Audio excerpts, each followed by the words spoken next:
നമസ്കാരം. പുതിയ വീഡിയോയിലേക്ക് എല്ലാവർക്കും സ്വാഗതം. നമ്മുടെ ഓരോരുത്തരുടെയും ജീവിതത്തിൽ നമ്മുടെ മനസ്സിലെ ചിന്തകൾക്ക് വളരെ വലിയ സ്ഥാനമാണുള്ളത്. എപ്പോഴും സന്തോഷകരമായ ഒരു മനസ്സുണ്ടായിരിക്കണമെങ്കിൽ അവിടെ പോസിറ്റീവ് ചിന്തകൾ കൊണ്ട് നിറയ്ക്കണം. ഏത് പ്രതികൂല സാഹചര്യത്തിലും അത് താൽക്കാലികം മാത്രമാണ് എന്ന് കരുതുമ്പോൾ മനസ്സൊരിക്കലും തളരില്ല. അവനവന്റെ കാര്യങ്ങളും കടമകളും കൃത്യമായി ചെയ്യുകയും മറ്റുള്ളവർക്ക് ഉപകാരം ചെയ്തില്ലേലും ഉപദ്രവം ഉണ്ടാക്കാതിരിക്കുകയും മറ്റുള്ളവരെക്കുറിച്ച് കാണുകയോ കേൾക്കുകയോ ചെയ്യാത്ത കാര്യങ്ങൾ പറയുകയോ പ്രചരിപ്പിക്കുകയോ ചെയ്യാതെയും ഇരിക്കുമ്പോൾ മനസ്സ് ശുദ്ധമാകുമ്പോൾ സന്തോഷം ഒരിക്കലും വിട്ടുപോകാത്ത നിഴൽ പോലെ നിങ്ങളെ പിന്തുടരും. ഓരോരുത്തരുടെയും സന്തോഷവും സമാധാനവും അവനവന്റെ ഉള്ളിൽ തന്നെയാണ്. അത് അന്വേഷിച്ച് നടക്കേണ്ട കാര്യമില്ല എന്നാണ് ശ്രീബുദ്ധവചനം പറയുന്നത്. അല്ലാതെ ചില ഘട്ടങ്ങളിൽ എനിക്ക് സമാധാനമില്ല, ഒരു സന്തോഷവുമില്ല എന്നൊക്കെ പറയുന്നതിൽ അർത്ഥമില്ല.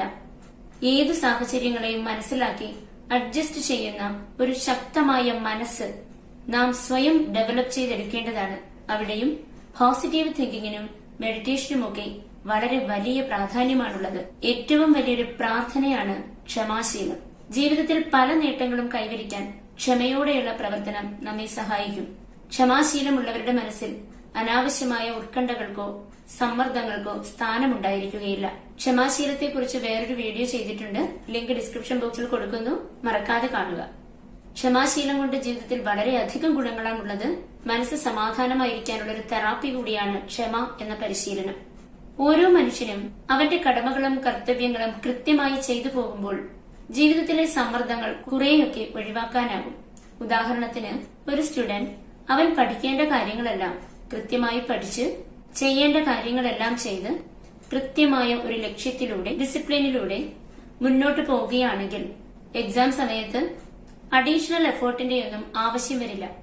എന്നാൽ മടി പിടിച്ച് മറ്റാരുടെയെങ്കിലും പ്രേരണ കൊണ്ട് പഠിക്കുന്ന ഒരു കുട്ടിയാണെങ്കിൽ അവനെ സംബന്ധിച്ച് ഒരു പരീക്ഷയ്ക്ക് മാർക്ക് കിട്ടാൻ വളരെയധികം വർക്ക് ചെയ്യേണ്ടതായി വരും.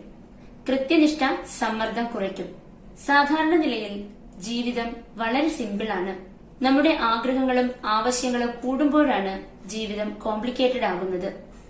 കൂടുതൽ സമ്പത്ത് വേണമെങ്കിൽ ചിലപ്പോൾ കൂടുതൽ ജോലി ചെയ്യേണ്ടി വരും. വലിയ ലക്ഷ്യങ്ങൾ നേടണമെങ്കിൽ കൂടുതലായി പ്രവർത്തിക്കേണ്ടി വരും. അല്ലാതെ ആത്യന്തികമായി നോക്കുമ്പോൾ ജീവിതം സിമ്പിളാണ്. അതുതന്നെയാണ് ശ്രീബുദ്ധൻ പറഞ്ഞത്, piece begins when expectation ends. അതായത് നാം പ്രത്യേകിച്ചൊന്നും കൂടുതലായി പ്രതീക്ഷിക്കാതെ നമ്മുടെ കടമകൾ കൃത്യമായി ചെയ്യുക. കൂടുതൽ പ്രതീക്ഷിക്കുമ്പോൾ അതനുസരിച്ച് നടന്നില്ലെങ്കിൽ നമുക്ക് നിരാശയുണ്ടാകും. അത് മനോദുഃഖത്തിനും കാരണമാകും. അതിനിടയാകാതെ പ്രവർത്തിക്കുക. കഴിഞ്ഞുപോയ കാര്യങ്ങൾ അതെത്ര കഠിനമോ ആയിക്കോട്ടെ മറന്നേക്കുക. ഓരോ ദിവസവും പുതിയതാണ്. വീണ്ടും തുടങ്ങുക. പുതിയ ലക്ഷ്യങ്ങളുമായി പ്രവർത്തനങ്ങളുമായി മുന്നേറുക.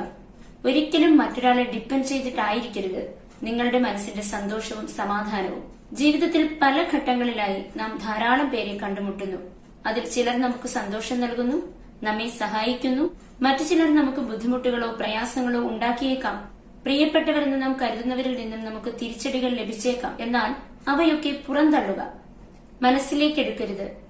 അവ ചിന്തിച്ച് നിങ്ങളുടെ മനസ്സിന്റെ സമാധാനം കളയരുത്. നിങ്ങളുടെ മനസ്സമാധാനം, ആത്മാഭിമാനം, മൂല്യങ്ങൾ, ധാർമ്മികത ഇവയെ മുറിപ്പെടുത്തുന്ന തരം ആളുകളിൽ നിന്നും സാഹചര്യങ്ങളിൽ നിന്നും അകന്നു നിൽക്കുക.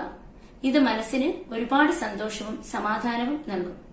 നമ്മുടെ മനസ്സും ശരീരവും സന്തോഷത്തോടെയും ആരോഗ്യത്തോടെയും ഇരിക്കാൻ കഴിഞ്ഞ കാലത്തെക്കുറിച്ചോർത്ത് വിഷമിക്കുകയോ വരാൻ പോകുന്ന കാര്യങ്ങളെയോർത്ത് ആകുലപ്പെടുകയോ ചെയ്യാതെ ബുദ്ധിപരമായി ആത്മാർത്ഥതയോടെ പ്രവർത്തിച്ച് ഇന്നിൽ ജീവിക്കുക.